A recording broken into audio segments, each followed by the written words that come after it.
Have you ever wished you could see the invisible? To actually watch the tiny machines inside a living cell whirring away, or to spot a single drop of pollution in a massive river? Well, today we're diving into the incredible tools that make all of that possible. We're going to see how scientists are literally building with molecular spotlights. Just imagine it, being able to light up just one part of a cell and watch its biological processes unfold live. Or what if you can find a microscopic contaminant in our water supply, way before it ever becomes a problem for anyone? Or how about this? What if your food packaging could just change color just like that to tell you, hey, this isn't safe to eat anymore? All of this sounds like science fiction, right? But it's not. It's all possible, and it's thanks to a really brilliant piece of chemical engineering. We're calling them molecular spotlights because that's exactly what they do. They're tiny, custom-built structures designed to find and light up very, very specific things in the dark. So, how do you actually build one of these incredible spotlights? Well, it really just comes down to two key ingredients. Let's break them down. Okay, so ingredient number one is our light bulb, and that light bulb is the phenomenon of fluorescence. Put simply, a molecule soaks up light energy, let's say blue light, and then a split second later it spits that energy back out as a different color, like green light. It's like a tiny chemical highlighter pen. So how does that really work on a molecular level? It's actually this cool little three-step dance. First, a particle of light, a photon, slams into an electron and gives it this big jolt of energy. The electron gets super excited, but it can't hold on to all that extra energy, so it quickly chills out a bit, losing a little bit of that energy as heat.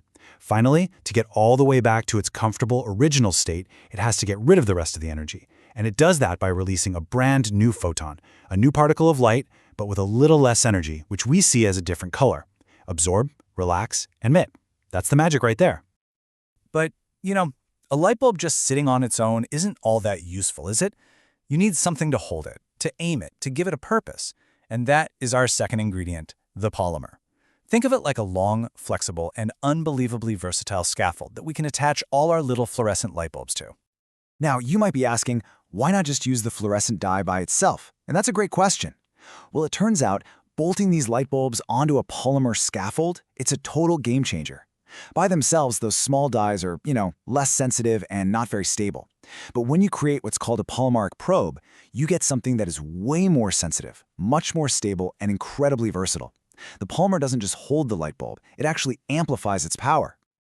Okay, so we've got our light bulb, we've got our scaffold, now comes the really cool part, the design phase. This is where scientists get to act like molecular architects, using a specific set of rules to build the absolute perfect probe for any job you can imagine. And this is basically the rule book. Check this out. If you want a brighter glow, you just make the molecular structure more rigid, which stops energy from being wasted. Simple. Need to change the color of the light? You extend something called the pi conjugation. I know it's a big word, but just think of it like making the antenna on a radio longer, and that shifts the light it emits towards the red end of the spectrum. What if you need to detect a specific chemical? Easy. You can add special atoms like nitrogen or oxygen, which act like tiny little magnets for the exact molecule you're looking for. Or maybe you want it to react to something like a change in acidity. You just attach the right functional groups. Every tiny tweak in the design has a direct, predictable result. It's molecular engineering at its absolute finest. All right, so enough with the theory. This is where the rubber meets the road. Let's take a look at how these amazing designer probes are actually being used to solve some incredible real-world problems. So, one of the biggest challenges in medicine, maybe ever, is seeing what's really happening inside our bodies at the cellular level without causing any harm. So, how can our molecular spotlights possibly help with that? The answer is all about precision and safety. You can design these probes to be like tiny heat-seeking missiles. They can hunt for and attach to very specific parts of a cell, like the mitochondria, its little power plants, or even its DNA blueprint. We can even use probes with different colors all at the same time to watch multiple things happening at once. And maybe most importantly, they are generally way less toxic to the living cells they're observing. And the applications do not stop at medicine, not even close. Think about all the other complex systems out there: manufacturing, environmental monitoring, food safety. How can we get a better, real-time picture of what's going on in those systems? This is where their versatility really shines. We can use them to literally watch chemical reactions as they happen, making sure everything is efficient.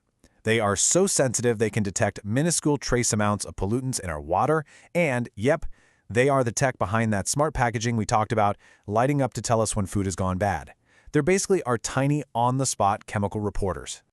Now, for a long time, there was one major limitation with this technology, a fundamental rule that everyone just accepted. But a recent discovery has completely flipped that rule on its head, and it's paving the way for an even brighter future. So here's the old rule. If you pack most fluorescent molecules too tightly together, they get in each other's way and their light just goes out. It's a phenomenon called aggregation-caused quenching. For decades, this was just a fact of life for chemists. Basically, the molecules get stage fright when they're in a crowd. But then, get this, scientists discovered a whole new class of molecules that do the exact opposite. It's called aggregation-induced emission, or AIE for short. These molecules barely glow at all when they're just floating around by themselves. But when they crowd together, when they aggregate, they light up like a Christmas tree. It's unbelievable, right? I absolutely love this quote from the researchers who pioneered this field. It just captures the spirit of AIE so perfectly. Unlike all those other molecules that dim in a crowd, these ones truly shine when they come together. So how on earth does that work? It's actually beautifully simple. When the molecules are alone, they can wiggle and vibrate and move around, and they end up wasting a lot of their energy as heat. But when you pack them tightly together, they can't move anymore. They're locked in place. And with nowhere else for all that energy to go, it's forced out as brilliant light. A problem that bugged scientists for years was suddenly turned into a powerful new feature. So from medical diagnostics to environmental sensors, this technology is already changing our world in massive ways. By designing molecules that light up under very specific conditions, whether that's binding to a cancer cell or detecting a pollutant, we are gaining unprecedented access to the invisible. The question is no longer if we can see it, but what we choose to illuminate next.